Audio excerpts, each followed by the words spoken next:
Well, ladies and gentlemen, we look at the Russell 2000.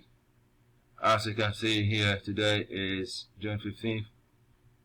We are not surprised it's falling because of the fact that we had this level broken through. So we expect it to come down. And we expect it to come in, we test this level 1 here, level 2 there, level 3, level 4, level 5.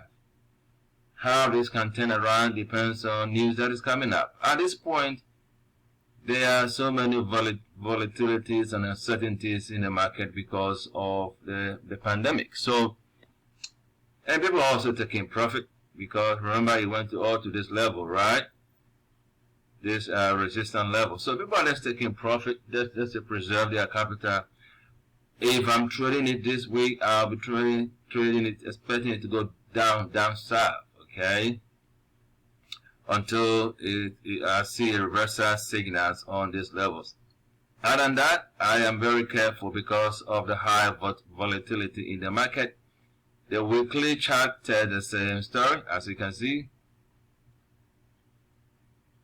The monthly chart is also in unison, and so here we go. So if I'm trading, I am shorting this market and not buying it until I am told otherwise.